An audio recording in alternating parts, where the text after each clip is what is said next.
So this is the second video on the agricultural revolution, where we've been asking how humans could go from getting food this way in the Paleolithic era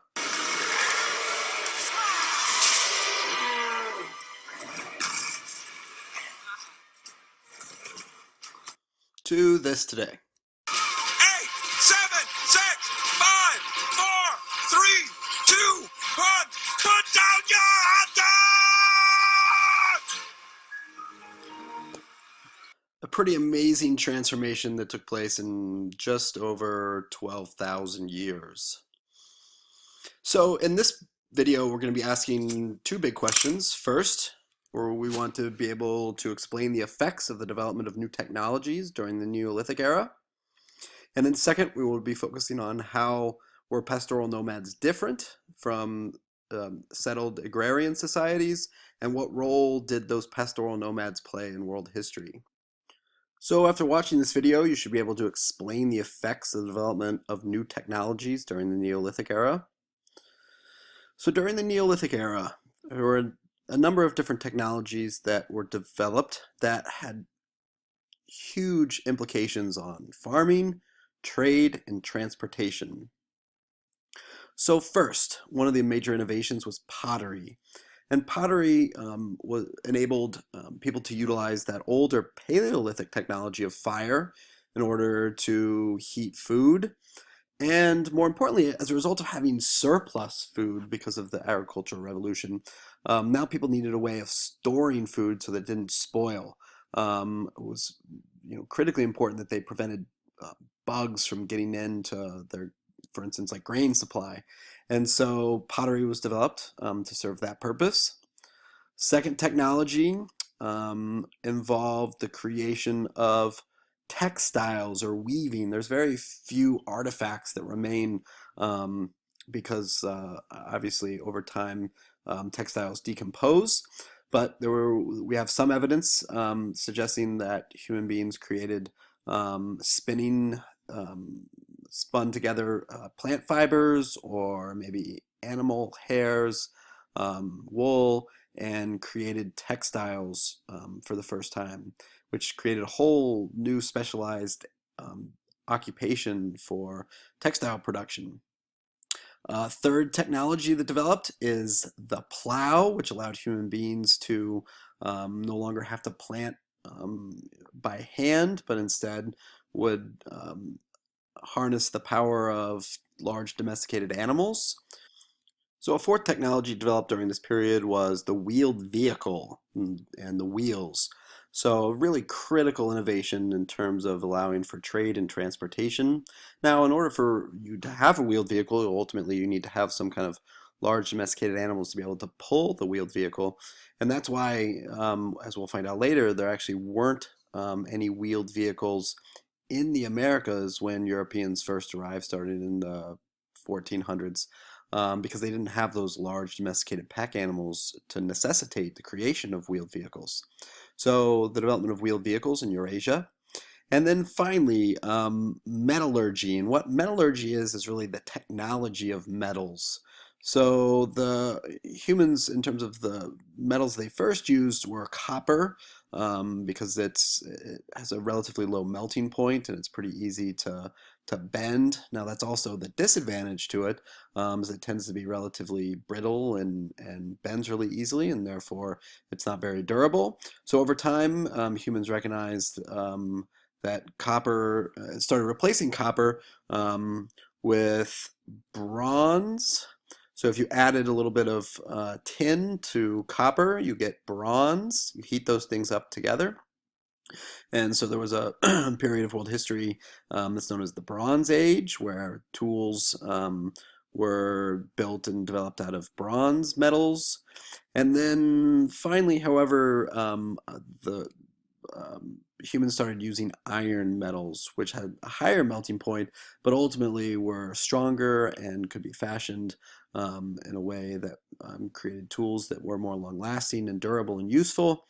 And so iron technology is the last sort of technology of metals.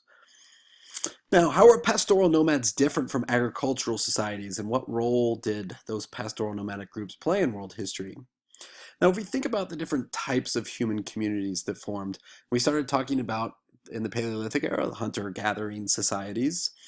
Now we've talked about that some people in certain regions of the world made this transition to more sedentary agriculture. So we have the development of agricultural societies. But again, it's important to kind of think about those two lifestyles as being on really a spectrum. And there were many people that sort of fit into the middle of that spectrum. And the sort of generalized term that we can use for those people is we can refer to them as pastoral nomads. So pastoral nomads are these mobile bands that follow herds of domesticated animals across the grasslands of Afro-Eurasia. And the name pastoral nomads is a good one because it really incorporates the two kind of characteristics of pastoral peoples that sort of make them similar to hunter-gatherer societies, and that's the fact that they were nomadic, that they move around, but also the fact that they did have domesticated animals that they were raising and livestock and herds that they were raising across the grasslands of Afro-Eurasia. Now, they did not grow crops due to the harsh climate or geography. They didn't live in areas where it was conducive to developing domesticated plants. And so instead, they relied heavily on animals, such as horses, or goats, or camels, sheep. Now, the major nomadic groups that we'll study in this class, everyone loves the Mongols. Later, we'll talk about the Huns, the Xiongnu, who we'll associate with China, and then the Turks, who are going to spread out across Asia, bringing and spreading language along with them. Now, in terms of the cultural characteristics of pastoral nomads, this is a piece that was discovered in a grave site of a pastoral nomadic society, and it's really cool. This is a snow leopard mask. It kind of looks like a snow leopard, which is a cat that's native to that region. But you can also see that it has two heads of an ibex. Ibex are like giant goats.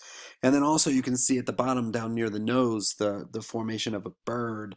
And so if you look at a piece like this, what cultural characteristics might we inferences can we make about these societies? One is that they were very attuned to their environment, and they most likely worshipped spirits in nature connected to their environment. Another social characteristic that we can draw from finding artifacts like that is that there was social hierarchy, there was social class status. Now, certainly not as much as later agrarian societies that we'll study, but whenever you have certain high class status items, rare items, especially in graves, that suggests that there is a social hierarchy that forms. They're also, although they tend to be less patriarchal and tend to give women greater rights in their society, as we'll find out, pastoral nomadic societies also did still have a degree of patriarchy in terms of their gender roles. Now, they negatively affected the environment when they were grazing their animals in terms of an environmental effect of pastoral nomadic groups. Now, they oftentimes fought and were in conflict with farming societies over resources, right? So these settled agrarian societies oftentimes had developed far more resources, food, and as a result, there was oftentimes conflict, as we'll see, between groups like the Xiongnu and the Chinese dynasties, like the Han Dynasty, groups like the Huns and other Eastern European tribes who came in and had conflict with the Roman Empire. So we'll see this as a constant theme throughout this class of this conflict between pastoral nomadic groups and farming societies. Now, pastoral nomads are the truck drivers of world history. They play a critical role in spreading culture, goods, and technology across the sort of drier, more arid regions of Central Asia. And so oftentimes we'll talk about the importance of pastoral nomadic groups as moving ideas and technology along.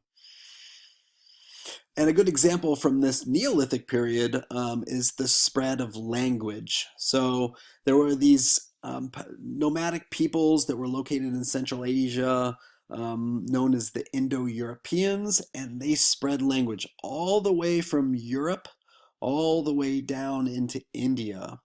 And we actually know this today. There's one common Indo-European language. Sometimes this group is referred to as the Aryans. And they were nomadic pastoralists from Central Asia that spread language across Eurasia.